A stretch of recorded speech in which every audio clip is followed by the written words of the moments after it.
While the technology job market remains vibrant for many workers, those over the age of 50 are finding it more difficult to get a new job or pass the layers of hiring processes these days, where subtle and not so subtle approaches and forms of ageism are creeping in. On this episode of Today in Tech, we're going to discuss why ageism and age discrimination still exists in the corporate world, as well as how this affects older technology workers.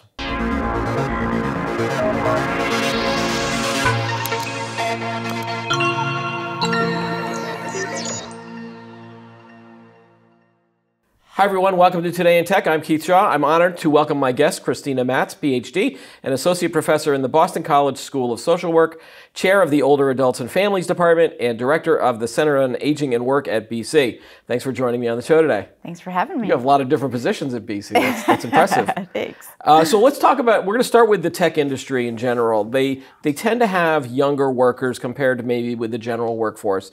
For example, in the US, 14% of tech workers are in that age bracket of 55 to 64, compared with 17% of the general workforce. So you usually see older workers, more older workers in general workforce and younger in the tech industry. Yeah. Does this indicate to you that there might be some more ageism in the tech industry than from other sectors, or do you generally see that happening across the workspace? Yes and yes. Yeah. So there's ageism is really rampant in the workplace in all forms of jobs. And I would say it's particularly prevalent in the IT industry, the tech industry.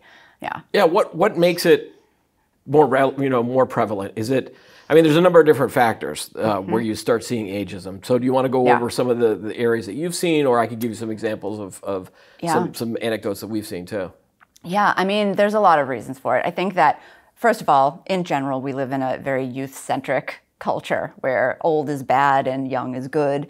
And I think that sometimes those dichotomies are emphasized within the tech space because, you know, the pace of it and the new technologies coming out all of the time and being associated with youth who are, you know, innovating around these spaces with, you know, Facebook and, you know, all of these other young entrepreneurs that have kind of come onto the scene. And so I think it's kind of perpetuated a lot of already existing age stereotypes. Right. Yeah. Yeah, it feels like you get the hot skills are always the ones that appeal more to maybe younger workers, you know, data science, artificial intelligence. You're starting to see that. Those are generally seen as the younger skills. But what's interesting is that this hasn't just happened. Right. I remember, so my stepmother was a COBOL programmer, and that's the one program, you know, she learned and learned and learned, and eventually that fell out of favor until Y2K, when all of a sudden,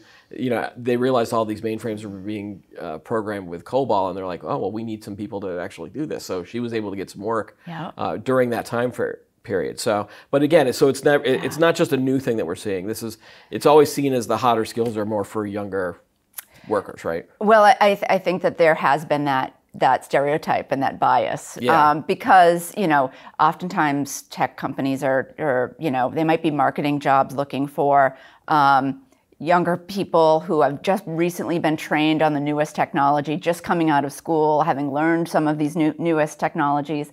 And so I think it's kind of perpetuated that bias. It's always existed, like these negative stereotypes that as you get older, you're less able to learn new technologies and that you're less willing to learn new technologies and all of that, which is kind of, I think that we've seen employers kind of double down on that in the tech industry, which is problematic and largely unfounded. Now, especially within the IT and the tech space, where you might be hiring an IT worker, there also seems to be a disconnect between understanding what a tech worker does and maybe the HR department who's hiring them. Now, as an HR person, do you have to know it's relatively easy to understand what a salesperson does, right? Or a marketing person, or someone in finance. maybe even finance and accounting might have some very, very technical skills. But with tech workers, how do I, as an HR person, how do I know whether this person has those skills or not? Right? Yeah, that can be harder to, if HR is kind of the first screener of applications and they're not understanding really what the technical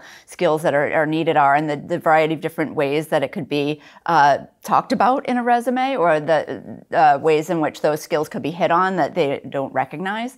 And so I think that AI screening for job candidates also presents that problem if they're really not able to hone in the variety of ways that skills could be embedded in different types of tasks, right? And they don't understand what to look for, what the language is. Yeah, so that's why we end up with keyword kind of matching and screening systems that just look for keywords. Yeah. Again, a few years ago, I was in the job market looking for new work, and that's the first thing they told us was find the job description and make sure you've got the same keywords. You don't even change a word. You just basically match so that you get past that first level of computerized screening as well. So why do companies tend to get away with ageism more than some of these other diversity, equity, and inclusion categories? Like if this was a race-based discussion or a gender-based discussion, there would be red flags going up all over the place. But yet it seems to be accepted for to discriminate based on someone's age. Absolutely. I mean, I think that within the gerontology field, it's pretty well recognized that that ageism is kind of seen as one of the last standing acceptable isms, right? And that people will not call each other out for being ageist. They will be ageist towards themselves, right? We've got, aisles full of cards with ageist jokes in at CVS, birthday cards, the greeting cards, right? And people will make fun of their age all of the time and call themselves negative, stereotypes around aging, or insinuate that they're losing their memory due to age, and all of these things that are acceptable to some extent. And so I think that it's problematic because there's a lot of ways that it really negatively damages people, not only in the workplace, but more broadly, and also really hurts people individually, right? If you're self-stereotyping, you're going to be less likely to try to go for that position that you don't think you're going to get, right? Or that position that might be, you feel like you have a good fit for the skills, but you might not be feeling confident enough to get it because of internalized age stereotypes. So should that be a tip for people that are looking to avoid ageism, is to stop joking about how old you are amongst either your coworkers or your colleagues, or don't go into the job interview and start going, oh, I can't remember. Oh, it must be the ADD kicking in, or the Alzheimer's kicking in. Don't do that, right? Yeah, absolutely. And kind of think about what stereotypes you possess of aging yourself, right? I think a lot of people are, if they think about it for a little bit, realize that they have these negative stereotypes. And if you can kind of catch it when they come up and become more aware of it in yourself, I think that, it will kind of change your perspective. Like a really common one is the underhanded compliment, "You look good for your age." Wow, yeah.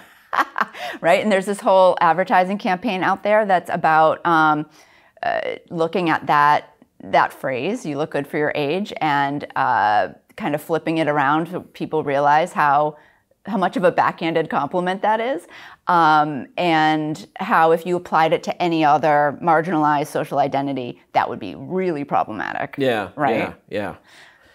So one thing, when I'm thinking about this topic, it does come up that is it acceptable because you can get away with age discrimination by tying it to experience and salary? Yeah. For example, someone with more experience is going to be older because they've got 10, 20, 25 years of experience. And so they're going to expect a bigger salary. So a company can come in and go, yeah, we don't want to pay that kind of money for this position, or kind of wheel and deal with it that way, where they can get away with being ageist without necessarily saying it like that. Yes, I think that is, it can be part of it. I mean, basically, chronological age doesn't correlate with a whole lot, right? It's not a good proxy for a whole lot, and we use it, these arbitrary age cutoffs, or to suggest certain things that just most of the time aren't true. And as we age, the variation in our experiences and the extent to which people do or don't have X, Y, and Z skills, or, the experiences they bring are just so much more diverse. So you can't make assumptions based on chronological age. Yeah, I never feel the age that I currently am. Yeah. Like, I always feel like, no, the only time I feel it, and again, this is going to be a self-deprecating joke, is when I walk down the stairs and my knee starts to hurt. And then, and then that triggers my, I must be getting old. Like, and I say that to myself, not to anybody else around me. Yeah, well, it's interesting because there's this advocate, Ashton Appleby. She's an anti-ageism advocate, and she, in one of her TED Talks, says, I can't attribute my one knee due, to being problematic due to age because my other one is fine. You know what I mean? Right. And so it's, these types of things could happen at any age, right? And so, while there are certainly some things that are more likely to happen as we age, there's also huge amounts of experience, and you've encountered various issues before. You're more likely to be able to see kind of the systemic issues that have happened around technology issues.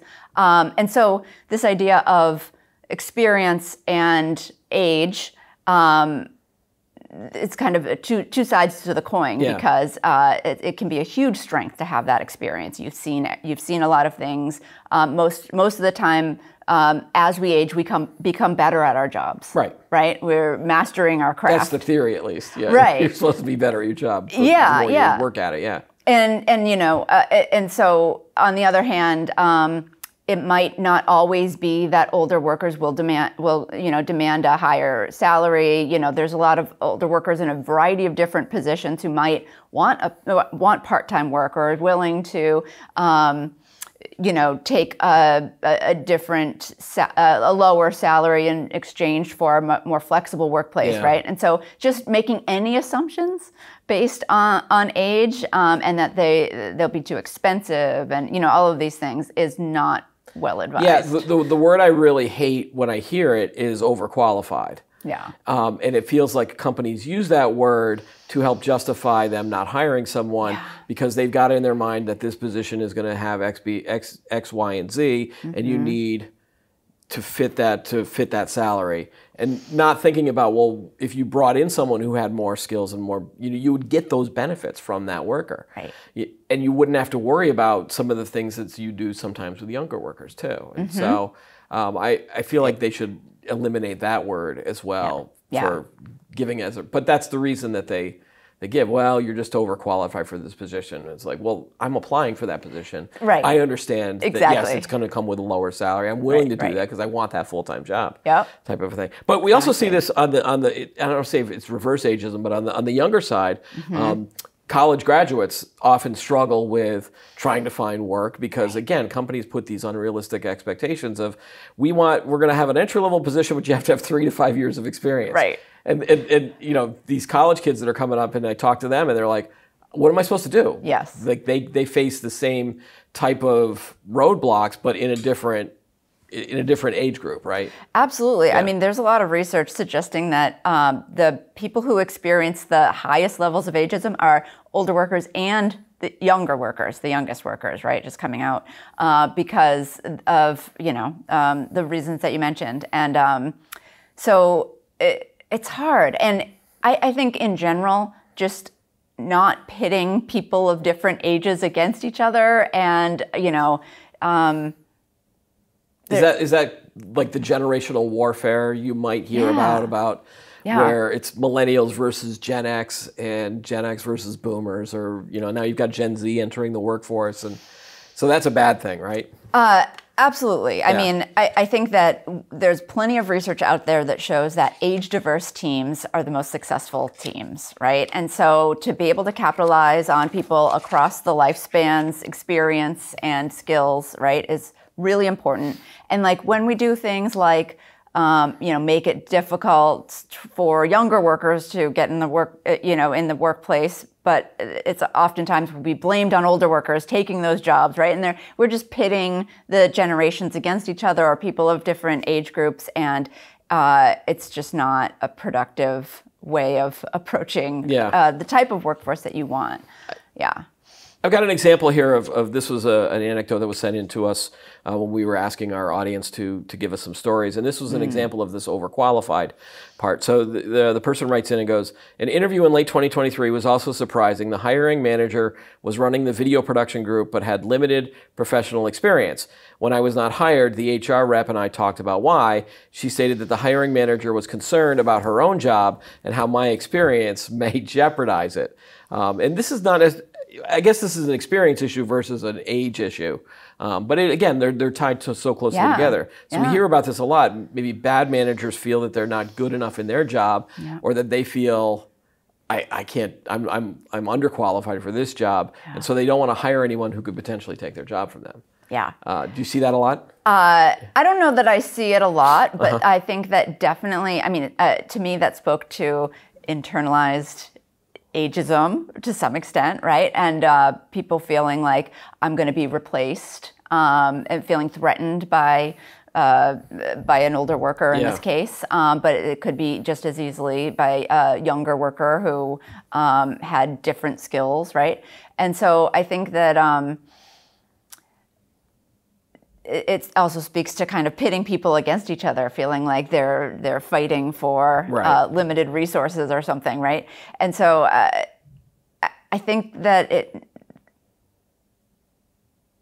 I think that in workplace cultures that really do a good job of being age inclusive, they're mitigating those types of fears where people are feeling threatened. Is it hard for a hiring manager to go beyond hiring people that are like them? And again, it's not just age that we're talking about here too. This can creep into the race and gender discussion as well. Right.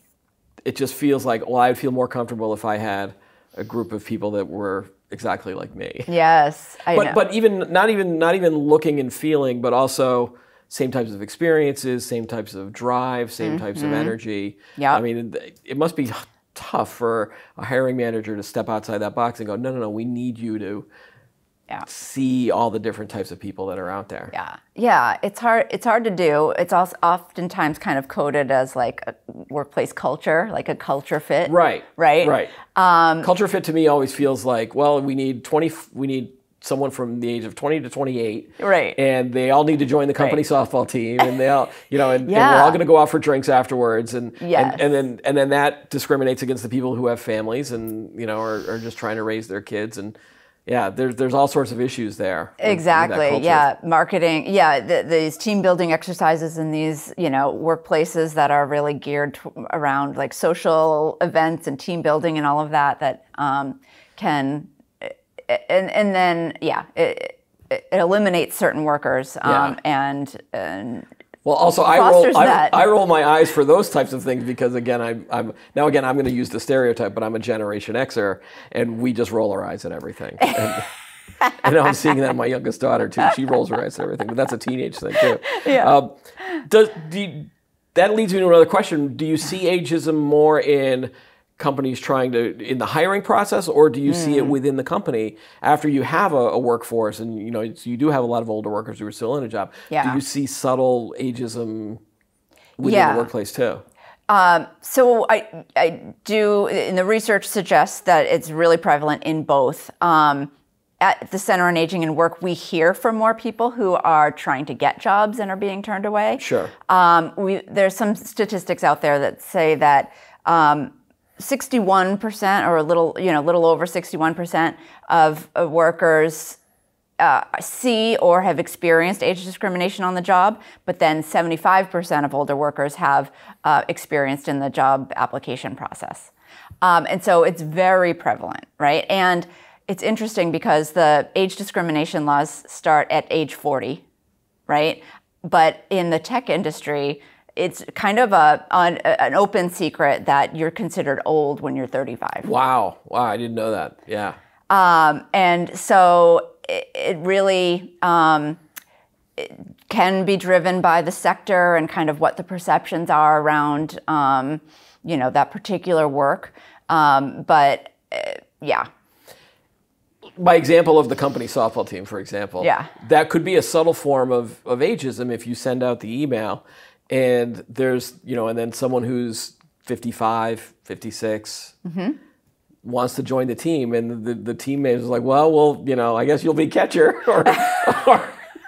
or they have tryouts or I don't know. Right. It's been a while since I've joined the company softball team in my job. But again, that always feels like that's just a younger person type of experience. And like, why don't we have bowling teams or why don't, but see, I'm doing this now. I'm doing the stereotype. It's like, okay, well, we'll do the company pickleball team. Like, I'm being ageist right now. I'm sorry. I'm sorry, Christina. No. Well, I'm thinking to myself, I know a lot of people who are in the 50s and 60s who are doing pickleball a lot, running marathons, right? And so but also, I mean, it's not even just the age in and of itself that, people might feel excluded from some of those activities around. But like, if you're in the middle of like child rearing and you've got young kids, you might not be able to do, be available 24/7 to participate in these, after work things, right? And so there's just a variety of different ways, like it just excludes people of different circumstances. It really like hones in on the 21 to 30 group, who is more likely to be available and up for those types of, Right. Yeah. If there was a company that had a ping pong table, for example, I'd be really good because I'm really good at ping pong. But again, that's sort of fallen out of favor. I don't know if they have a lot of ping pong tables at companies anymore, but that's something where I don't have to worry about it, where I do have to worry a little bit about the softball team. I want to get back to the job hiring and the job application process. If you're a job seeker and you're over the age of 35 now, if you're a tech worker or if you're over that 40, is it the responsibility of the job seeker to start hiding certain words in their resumes? Don't clue in on how old you are. There's another example I've got where someone was talking about ageism and he says, "Oh, I guess it's time to dye my hair." Or is it more on the companies to like, we got to hold their feet to the fire on this? Please don't do this. Yeah. Or is it a mixture of both? It feels like. I mean, to me, as a gerontologist and as a human, I feel like it's not great to tell people to hide aspects of their personality in the job search process, right? And I know that it's being recommended a lot, right, to take dates off of your resume, to not suggest, when you graduated from college and, things like that, dye your hair, those types of things. But I think that we really need to be educating employers about ageism as a huge concern, as a part of DEI strategies really needs to be included, which oftentimes it's not. Oftentimes you look at people's, diversity, equity, and inclusion, DEI strategies, and they say nothing about age. And so really encouraging employers to really think about ageism in the workplace, I think, and advocating for doing things to mitigate ageism, I think, is really where we need to go. But also, I think that there's other things that potential employees can do to talk about the whole person approach that they can bring to the workplace. And really, I think that the tech industry, and you know much more about this than I do, but I feel like the tech industry really is needing more, more talent that has soft skills, critical thinking, empathy, like these uniquely human skills that can be brought to this rapidly changing tech space, right? Especially with AI, and, right? And so how can we kind of position the communication skills, critical thinking skills, and other skills that can be brought to the job as opposed to dyeing our hair? Yeah. Are softer skills something that are acquired more as you get older, as you get that experience, or is it just depending on your personality type? Yeah, no. Like, can you learn soft skills, I guess, is the question. Yeah. I think that, yes, more experience in the workforce and dealing with a variety of different types of tasks, maybe being in some positions, in more leadership positions, right? You develop those skills, right? And I think critical thinking skills, other leadership skills come with time. And oftentimes the youngest, newest employees haven't developed those yet. And so in some senses, I would argue that a lot of people as they age have learned new technologies many times along the way, right? It's easier to pick up new technology than to pick up quickly these communication skills, this in-depth knowledge of the industry, these other soft skills. And it really takes time to do that. Whereas at this point in a tech person's career, they've been able to pick up new technologies, and there's no reason to think that they wouldn't be able to pick up the newest ones. Right.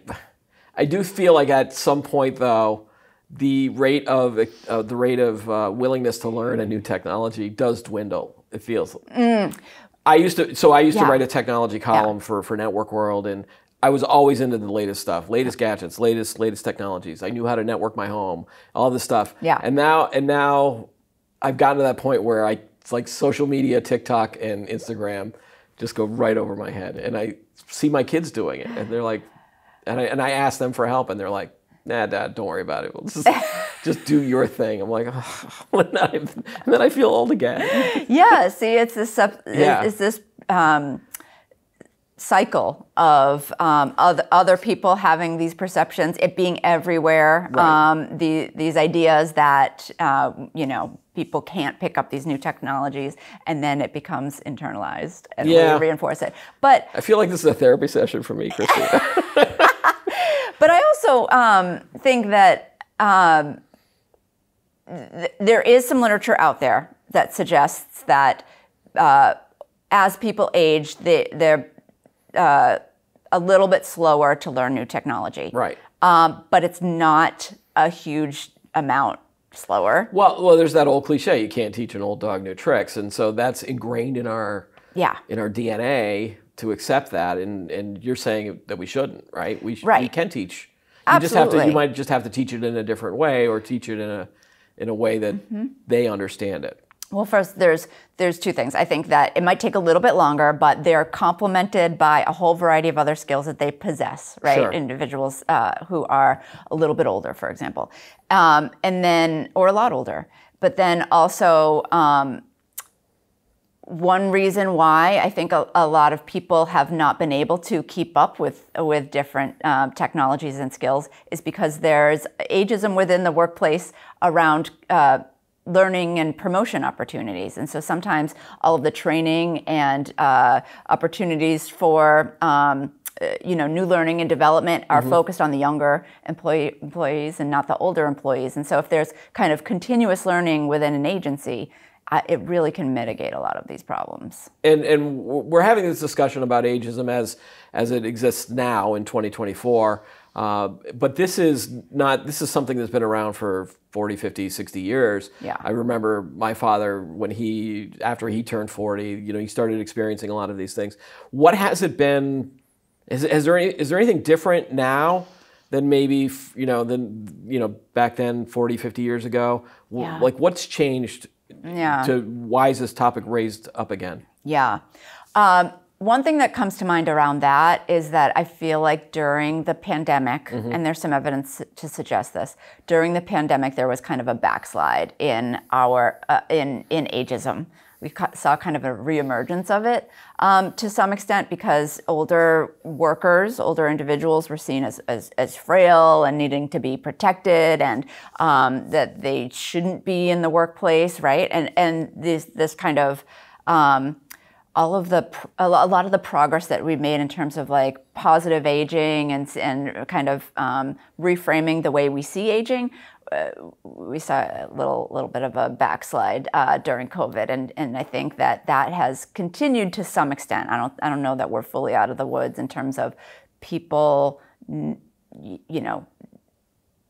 not. Is it something like we don't want to hire this person because they might be more vulnerable to a virus if there's another pandemic or things like that? We don't want to make sure that that we hire them and then we're not going to kill them, kind of thing. Yeah, I don't think it's necessarily that anymore, but I think it's kind of carried over because a lot of older workers had to kind of leave the workforce during that time and maybe are having a harder time getting back in, right? And then and it might have reinforced some of those stereotypes, and so And I know you brought this up earlier that the pitting of the generations against each other, but I do want to ask this one question: that we are finding that a lot of the baby boomers that, in a traditional sense, would be retired or be starting to retire right now, and a lot of them are staying in the workforce. So that prevents a lot of the younger generations from getting ahead or getting promoted. And does that cast a shadow over the whole ageism thing as well? Because you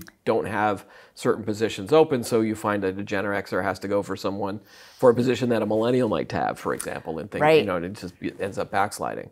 Yeah. Well, we have a graying workforce, an aging workforce, right? And there's a I think Japan has 40% workers over age 55 now, and Europe and the U.S. is not far behind. And and it's partly because of the lower fertility rates, but also because of longer periods of education and things like that.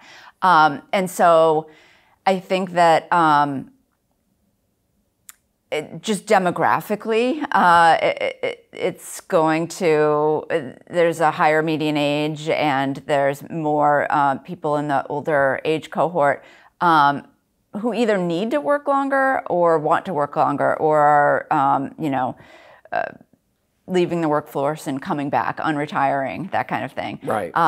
And so, again, we don't want to pit generations against each other, but I think that more and more workplaces are going to really need to think about this issue of age and how they're going to be open to age inclusion and how they're going to use it as a way to have a competitive advantage. Yeah. Do you think that this issue will get better as we raise more awareness of it, or as more people are aware of this, or is this something that it will rise and fall, or it will go through a cycle of, okay, well, this is always going to be there no matter, because everybody ages, right? And right. Well, yes, your point of everybody ages, it's kind of that's one reason why it makes it interesting, the whole idea of ageism, because you're discriminating against your future self to some extent, right? If you think, and maybe the answer, I don't know if it's going to get better. I know that the demographics are the demographics, and we see, the graying workforce, and so something that we have to spread awareness of and really think about kind of what that's going to look like moving forward with all of these tech changes. But also, as people become more aware of this issue of ageism and think about it from the perspective of discrimination against your future self. So how do I feel that I will be in 10 years from now? And how, what things do I want in place so that I'm able to,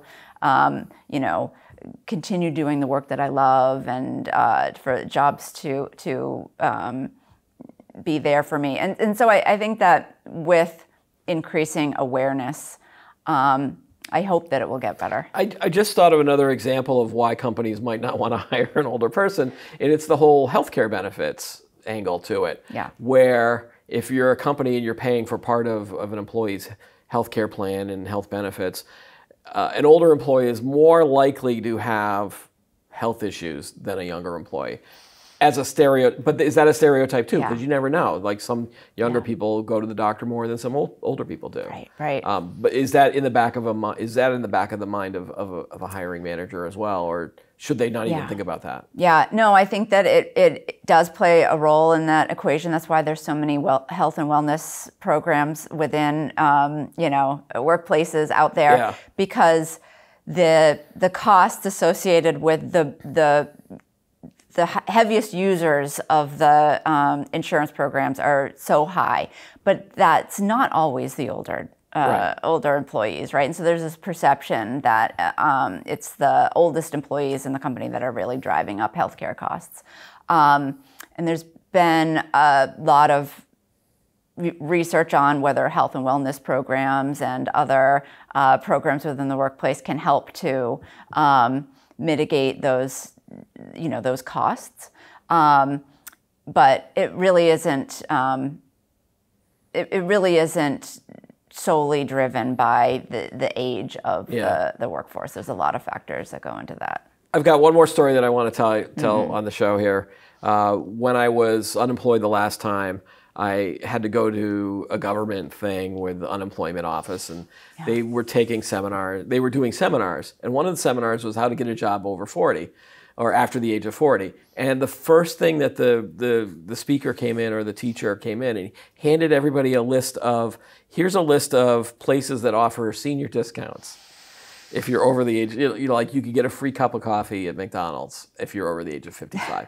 And I looked at this list and going, this is not helping me at all. Yeah. So it feels like that even in the space where people are trying to help other people get jobs, that was just, should I have been offended by that? I thought it was funny, but I was also somewhat offended that they would hand this out. This is not a seminar for me of where I can get free stuff. It's more about, I want to know how I can get hired. Yeah. I mean, it seems irrelevant. I know.